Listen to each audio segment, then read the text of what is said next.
Welcome to MACHEM Tutorials. And if it is your first time joining this channel, I want to officially welcome you to this channel. So in today's video, we are going to be discussing how to find the limit of an absolute value function. Finding the limit of an absolute value function. Before we begin, we have to first of all understand what an absolute value function is. So when we say an absolute value function, it is a function that is having this bar around it, right? Any function with this bar around it is called an absolute value function. For instance, when we have normal functions can be written as, say, f of x is equal to x. This is just a normal polynomial function.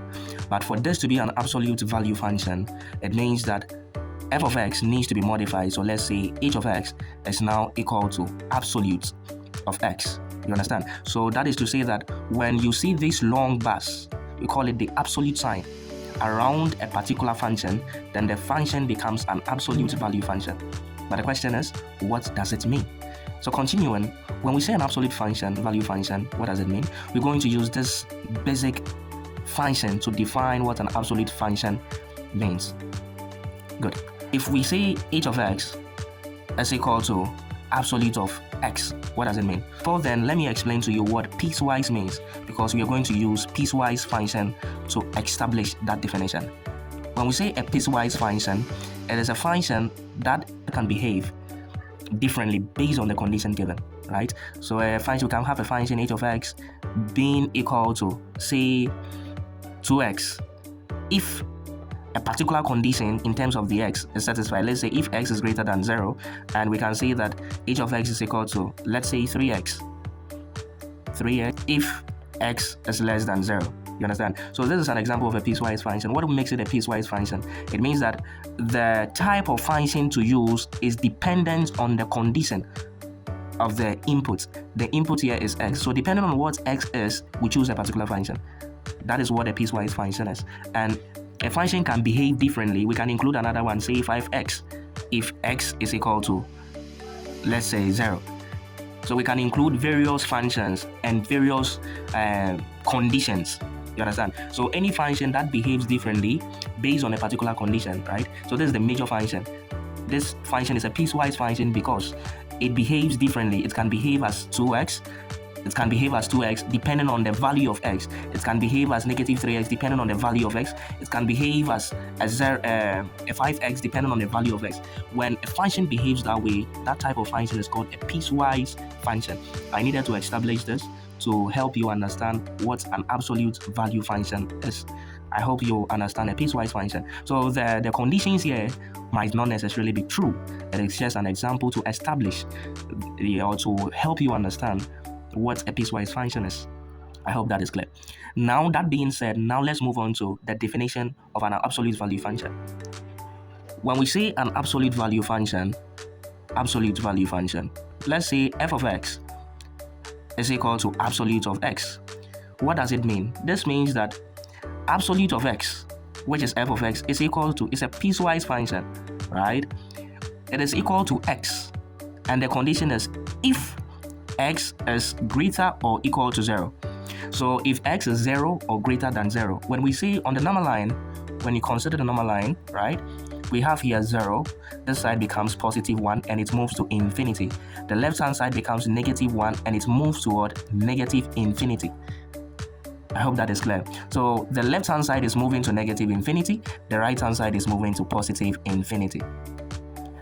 So when we consider the first condition is saying that absolute value of x is going to be x, the number itself, if x is greater or equal to 0. When we check the number line, values that are greater or equal to 0 are this side. These are the values that are greater, including the 0. You get it? It means that if a number is positive, that is what it means. And when we consider the number line, the values that is greater or equal to 0, they are all positive numbers. It means if x is positive, then the answer is going to be x. On the other hand, if x is negative, right? If x is negative, that is to say the condition, if x is less than 0, then we are going to negate the input of x. You understand? So if x is less than, let's consider this condition. If x is a negative number, then the function that we're going to use is negative x. I hope it is clear. So let's do an example here. Let's work it out. For instance, if I've given you absolute of -2, what are we going to get? First of all, we have to consider the input within the absolute sign, and the input is -2. We ask ourselves this simple question: which condition does the -2 satisfy? The -2 is a number that is less than what? 0. It means that we are going to use the second condition. And what does the second condition say? It says that negate the input, then negate the x. So we're going to negate, what is the x? The x is the value within the absolute, and the value within the absolute is what? -2. So we're going to write -2, and negative multiplying the negative is going to give us a +2. That is to say that absolute of a -2 is equal to 2. Likewise, when we find the absolute of 2, what are we going to get? We consider the input in the absolute. The input is 2. 2 is greater than 0. So which condition are we going to use? We are going to use the first condition. The first condition says that just write x. You see that? Just write x. And in this case, what is our x? The number within the absolute. And it's going to be what? 2. You see that? Good. That is to say that the absolute of all negative numbers gives you a positive number. I'm repeating. The absolute of all negative numbers is going to give you what? A positive number. Meaning the curve of an absolute function is always what? Positive. I hope it is clear. Good. Now, understanding the nature of the absolute value function, it makes it more easier to find the limits of an absolute value function. I hope it is clear. Now that we understand this, let's get into how to find the limits of an absolute value function. Good. If you're having any question, feel free to drop it in the comment section and I'll reply you. So let's get right into it with an example. So our first example is going to be if, example 1, if f of x, let's say they've given you a question like this, if f of x is equal to 2x squared minus 3x, all divided by absolute of 2x minus 3, right? And the question says that A, find limit as x approaches 1.5 from the right hand side. From the right hand side, then B of f of x. B says that find the limit as x approaches 1.5 from the left hand side. Then C says that find the limit as x approaches 1.5 itself of the function f of x, right? Good. So we are going to consider the left hand side, we consider the right hand side, and if the left hand side and the right hand side are equal, that is when we find a limit. When we find a limit as x approaches 1.5 from the left hand side of f of x, if we get to know that it is the same as the limit as x approaches 1.5, okay, of f of x, right? Let's close it back in.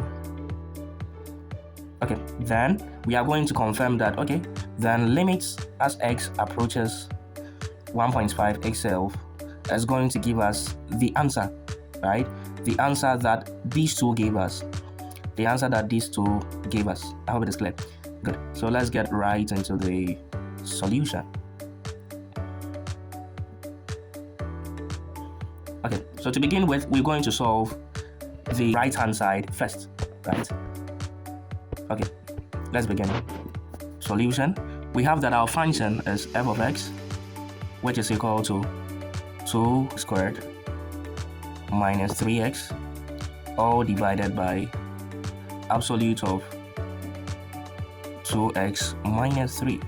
But first of all, we need to understand what absolute is, right? Already we've established that definition from the beginning of the video.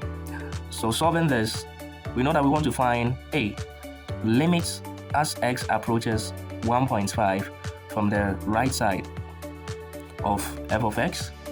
Good. Now, beginning, one thing we need to understand that if we are to draw a number line and we have this side to be 1.5, then it means that the right hand side is going to be 1.5, so we can get probably 2 here, right, on the number line. Then here is going to be 1. So it means that from the right hand side means that numbers that are getting closer to 1.5 from the right hand side. And this side also means that numbers that are getting closer from the left hand side. One thing that I want you to notice this: numbers that are getting closer from the right hand side are greater than 1.5, right? They are greater than what? 1.5. So this is one of the key things you should know, that numbers approaching 1.5 from the right hand side will be bigger than the 1.5. Do you see that? So, and numbers that are approaching 1.5 from the left hand side will be less than what? 1.5. So keep that in mind, right? Good. Let's consider what the absolute value function means. If we are having absolute of 2x minus 3, what does it mean? That needs to also be established. Absolute of 2x minus 3, right, is equal to, is a piecewise function. Remember, where the answer becomes what is within. What is within is what? 2x minus 3. And the condition is if you remember the first one we did. If, now let's move up. The first one is we did, says that if what is within, right, x is equal to, is the same as the x. If x, meaning what is within, is greater than 0. So that is exactly what we're going to do. So first of all, we need to equate this to 0. 2x minus 3 is equal to what? 0. Now, 2x is equal to 3. We have that this is divided by 2, this is divided by 2. X is equal to what? 3 out of 2. And this 3 out of 2 is the same as what? 1.5, right? If x is greater or equal to what? 1.5. Do you see that? Now, we also write that it is equal to negative. You remember, we are just doing a comparison with the basic one, basic definition. Absolute of what is within, now it becomes negative of what is within, right? Now, when we come to this side, what is within is what? 2x minus 3. So negative of what is within is going to be negative of what is within now becomes 3 minus 2x, right? It's going to be 3 minus 2x if x is less than what? 1.5. I hope it is clear. So this is the piecewise that we are going to get from the absolute of 2x minus 3. Now that that is established, we can proceed in solving it, right? Now the question is saying that we should find the limit of f of x as x approaches 1.5 from the right hand side, right? So from the right hand side, the values at the right hand side, what conclusion did we draw before?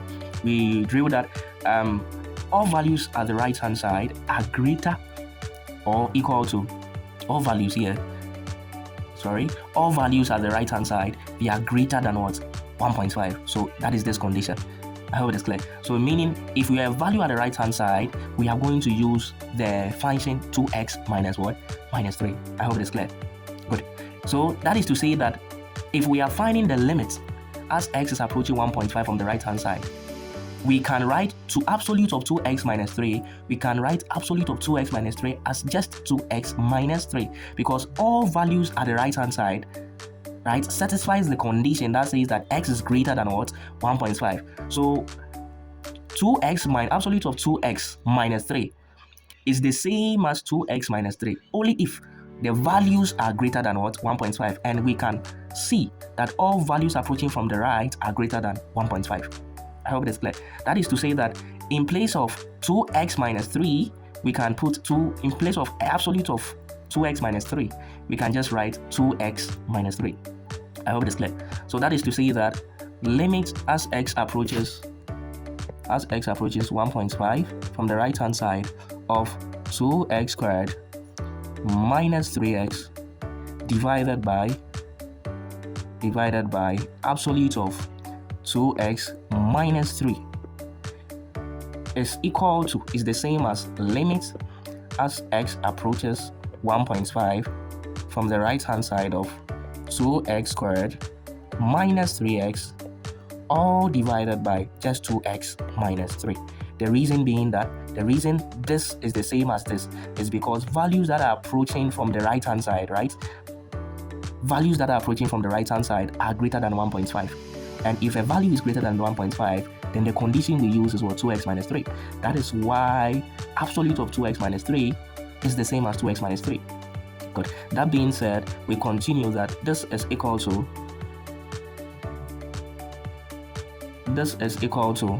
a limit x approaches 1.5 from the right hand side, we can factor out x from the numerator. We're going to get 2x minus 3 divided by 2x minus 3, right? So we can clearly see that this is going to cancel that. So we're going to have that limit x approaches 1.5 from the right hand side of, it's going to be x, and this is a straight polynomial, so the answer is just going to be what? 1.5. That is from the right hand side.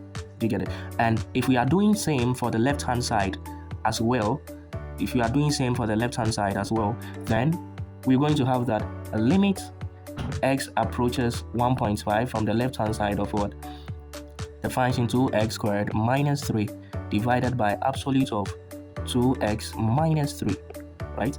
This will be equal to, now values that are approaching from the left hand side, every value that is approaching from the left hand side is less than 1.5. So which condition is saying is less than 1.5? It is this condition. That is to say that absolute of 2x minus 3 can be written as what? 3 minus 2x, right? So that is what we're going to do. We have the numerator side being 2x squared minus 3 divided by 3 minus 2x, right? Because if it is less, we choose this condition. Hope that is clear. Now solving this, there's supposed to be an x over here. Solving this will be equal to, so I didn't bring the limits, so the limit should come, right? Limit x approaches 1.5. You see that the limit is going to come up there. So then we're going to have that limit as x approaches 1.5 from the left hand side. We factor out x, we're going to have 2x. We factor out negative x, we're going to have negative f, we're going to have 3 minus 2x, then divided by 3 minus 2x, right? Now we can say that this side is going to cancel that side, right? So then limit x approaches 1.5 from the left hand side of negative x, we can do direct substitution since it is now a straight polynomial, and the answer is going to be negative 1.5. And remember that the negative here is just indicating that it is coming from the left hand side. It has no implication. It is not the same as what? Negative 1.5. Okay, so don't confuse it. Good. So that then we can see that from the right hand side we are getting a 1.5, but from the left hand side we are getting a negative 1.5. So this means that since from the left hand side, limit as x approaches 1.5 from the left hand side of f of x is equal to negative 1.5, and limit as x approaches 1.5 from the right side of f of x is given as 1.5, right? They are not equal. Hence, the limit as x approaches 1.5 itself of f of x does not exist. I hope it is clear. Good. So this is where we're going to bring the video to an end. I did an intensive work to explain to you how to find the limit of an absolute function. In our next video, we are going to solve as many questions as possible. So stay tuned and have a lovely day.